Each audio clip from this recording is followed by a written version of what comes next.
the man that made the trade, made the phone call to tell Jared McCann that he was moving on from the Vancouver Canucks, is Jim Benning, who joins us on Hockey Central. This is a trade of two young players that you don't see as much anymore. What made it a no-brainer for you, Jim? Well, it was a tough trade to make because I really like Jared as a player, and I really believe he's going to turn out to be a top six forward in the NHL and a productive player. The center ice position is a position that we have some depth at. So when Florida called and they talked to us, and Jared was the guy that, from their end that they felt needed to be in the deal. We hemmed and hawed about it, but we just felt like, with the depth we have up the middle, to add a top four defenseman that's young, that's something that we needed to do. Jim, how quickly did this thing happen? I'm led to believe that it wasn't, you didn't talk for 2 or 3 weeks. It might have been 2 or 3 days. Yeah, that's correct. It was, I would say it was a couple days. It came together fast. They called us. They asked us about Jared.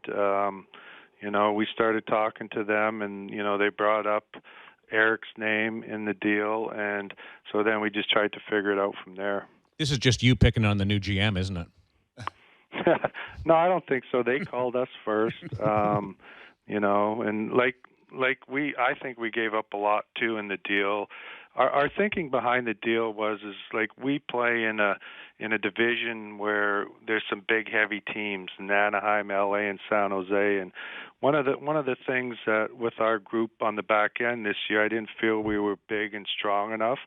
And when teams would start cycling against us, we had a tough time, knocking the other forwards off the puck, getting the puck to get going the other way. So.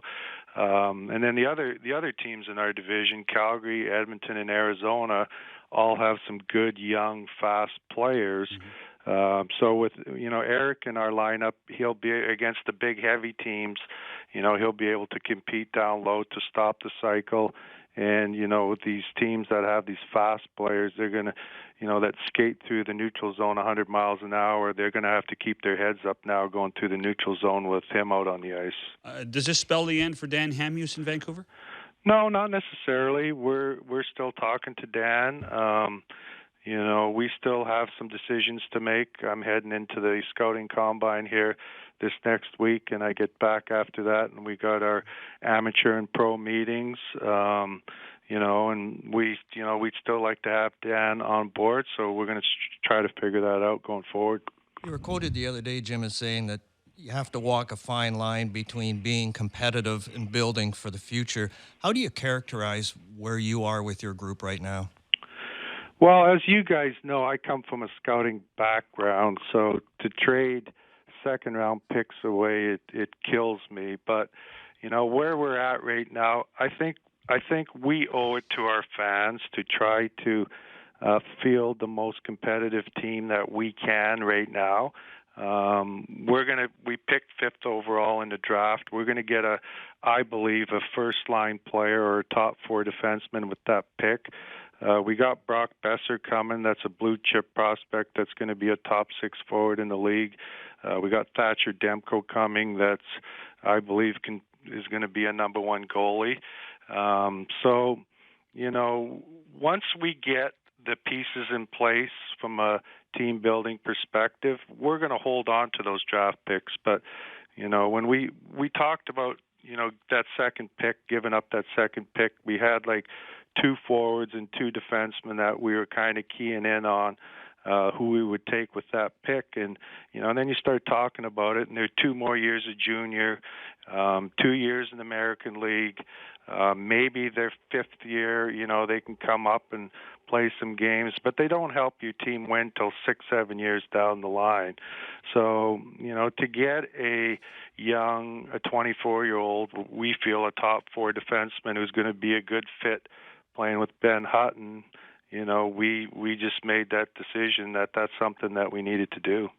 Jim Benning is with us, the general manager of the Vancouver Canucks, swinging a deal this week with the Florida Panthers. Jared McCann basically sent away, and you get a great young defenseman in Erik Gudbranson. This is a an area though where you're drafting 5th overall. Can you replace McCann with that pick?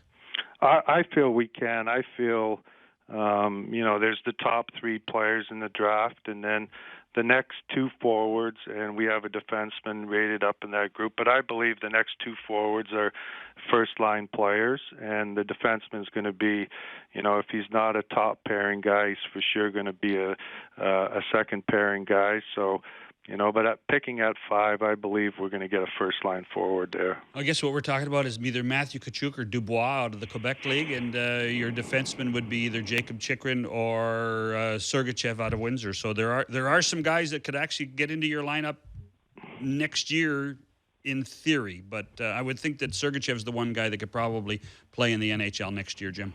Yeah, well, I think more what we're thinking, like, the top 3 picks, I believe, can step right in next year and play and be productive, NHL players next year. I think, with the where we pick at 5, that player might need, one more year of development at junior. We don't want to rush him. We feel like he's, has a chance to be, like I said, a first-line player or top 4 defenseman. So, we'll see how it goes. He'll come to training camp and we'll see where he's at. But, unless he blows our socks off, we're prepared to, have him play one more year junior. We will see you in Buffalo at the NHL Combine. Congratulations on the deal. Great acquisition. Did you have to really pull the trigger on this fast before Edmonton got involved? Well, that's, it kind of like we were the first team that they talked to, and we, wanted to get it done before other teams started getting involved in the bidding war. So, that's why it kind of came together fast. And from our end, we wanted to try to get it done fast too. Nice. Thanks for spicing up the Stanley Cup playoffs with a little league news. Appreciate it, Jim, and we'll see you in Buffalo. Thanks for having me, guys.